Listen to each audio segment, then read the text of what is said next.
A private jet screams across the English countryside at 700 feet.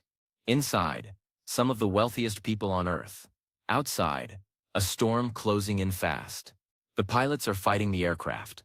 The weather is winning. In 90 seconds, everyone on board will be dead. 2001.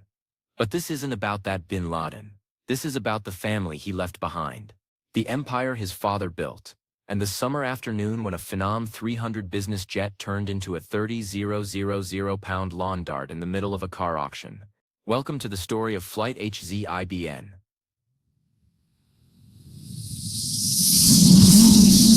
Let's rewind to July 31st, 2015. It's not Heathrow. It's not even close. This is a small, private airfield about 40 miles southwest of London. The kind of place where wealthy people park their toys and avoid the paparazzi. Classic vehicles. Deep pockets. The usual crowd that shows up when someone's selling a 1961 Ferrari 250 GT. But up in the sky, a sleek white business jet is making its final approach. The registration? HZ-IBN. Saudi Arabian. HE Embraer Phenom 300, one of the best-selling light jets in the world. Fast, efficient and popular with executives who need to hop between continents like normal people hop on a bus. Inside that aircraft are 4 people, 3 passengers, 1 pilot. The passengers are members of the bin Laden family. We're talking about the sister, stepmother and brother-in-law of Osama bin Laden. The pilot is a Jordanian veteran with thousands of hours in his logbook. The bin Laden name carries weight, and not just because of the obvious. The bin Laden family built one of the largest construction empires in Saudi Arabia. We're talking about the Saudi Bin Laden Group, a company that's constructed everything from royal palaces to the expansion of the Grand Mosque in Mecca. Billions in revenue, contracts with the Saudi royal family. This is serious money and serious influence. After 9/11s, the family publicly disowned Osama, cut him off, made it very clear he was persona non grata. The family has spent decades trying to separate themselves from the most wanted man in history, even after Navy SEALs put a bullet in him in 2011. So when a private jet carrying bin Laden slams into British soil, you better believe the world pays attention. The Phenom 300 had taken off from Milan earlier that day. Smooth flight. No issues. The plan was simple. Land at Blackbushy, refuel, and continue on to Saudi Arabia. A quick pit stop. In and out. Except that's not what happened. At around 3:09 p.m. local time, the weather isn't great. There's rain. Visibility isn't perfect, but nothing that should terrify an experienced crew. You're in the wrong profession. The Phenom begins its descent. Everything looks normal from the ground. The car auction is in full swing. Bidders are focused on a 1950s Jaguar. Nobody's looking up. Why would they? Then the jet appears. Too low, too fast, way too fast. Witnesses on the ground describe the aircraft screaming over the runway, engines roaring like it's trying to outrun something.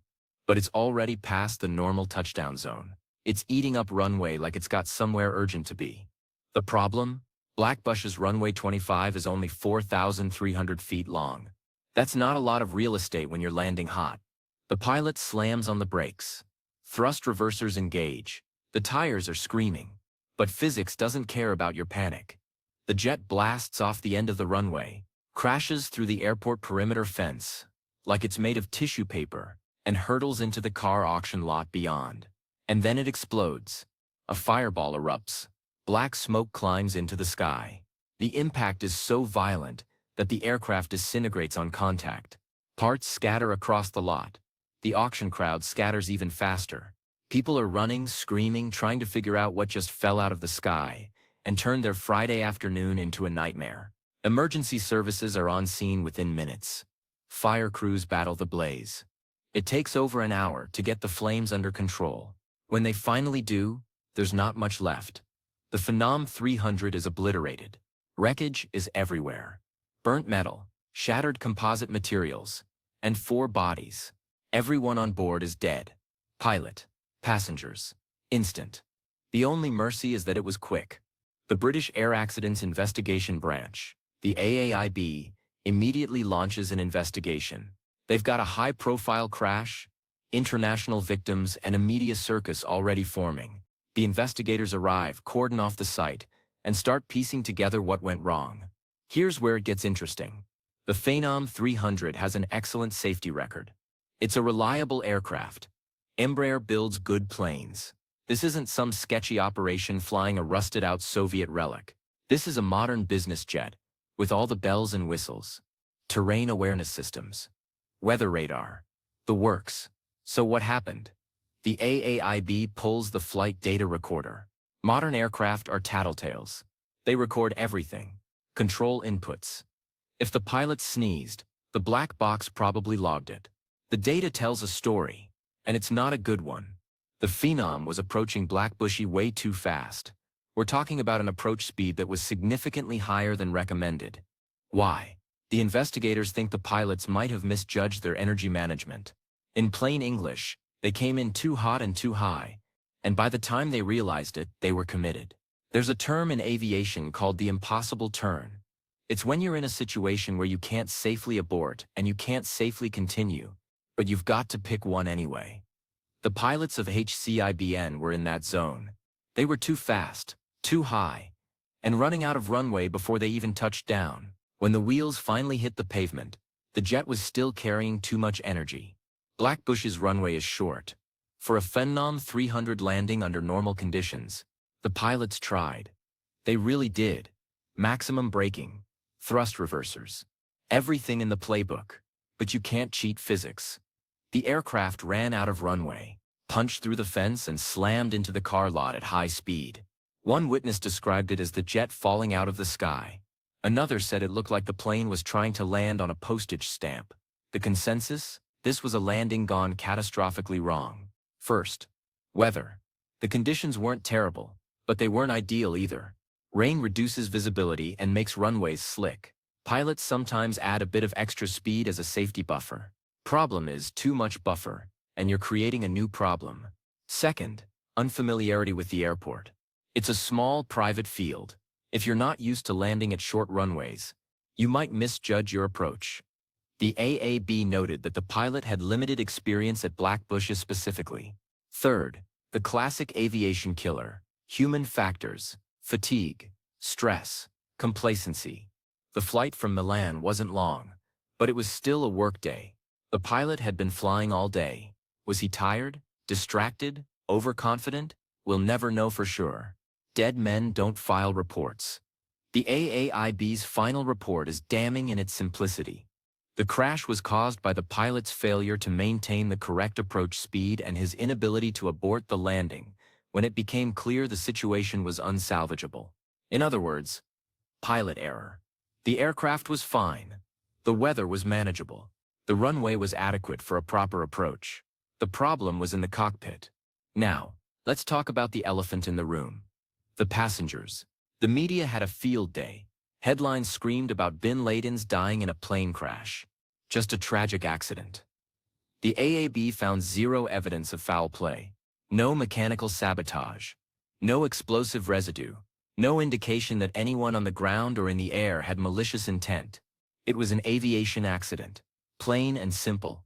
And everyone on board paid the price. But that didn't stop the internet from doing its thing. Forums lit up with speculation. Was this payback? Was someone settling scores? The reality is far more boring and far more human. An experienced pilot misjudged an approach, landed too fast, ran out of runway, and killed himself and his passengers. It happens more often than you'd think. The bin Laden family released a statement. They expressed grief, thanked emergency services, and asked for privacy. The Saudi government sent condolences. The whole thing was handled with the somber professionalism you'd expect when wealthy, connected people die in a foreign country. And the car auction? It was cancelled. Kind of hard to sell a vintage Aston Martin when there's a burning jet in the parking lot and bodies being pulled from the wreckage. The auction house issued a statement, expressed condolences, and rescheduled. For the aviation community, HZ-IBN became a case study. Another example of why approach speed matters.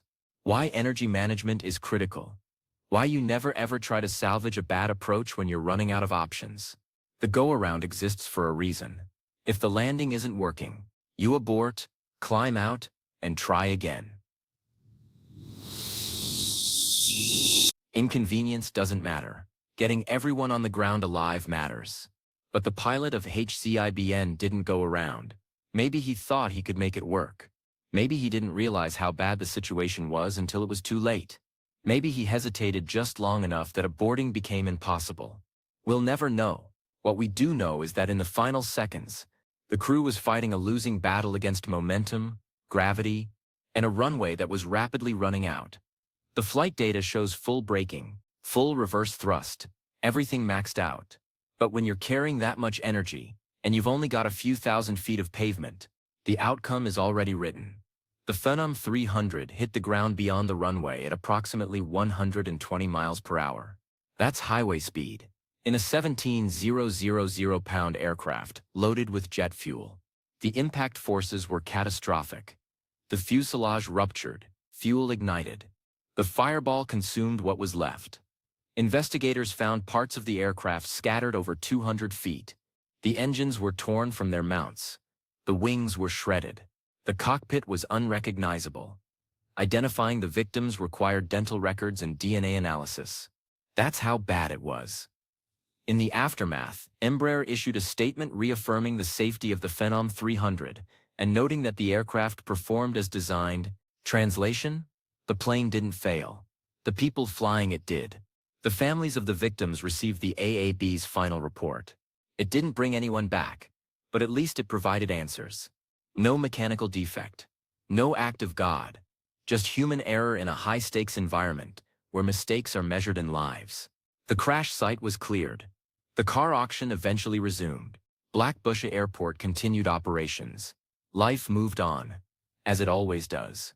But for the bin Laden family, July 31st, 2015, became another dark chapter in a story already filled with tragedy and infamy. The family had spent years trying to rebuild their reputation, distance themselves from Osama, and prove they were legitimate business people, not terrorists. And then a plane crash in England put the name back in headlines worldwide. The irony is brutal.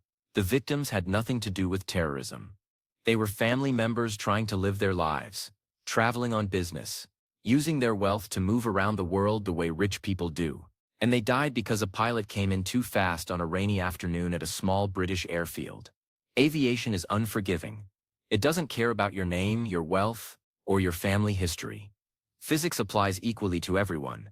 If you're going too fast with too little runway, you're gonna run out of options. Every time.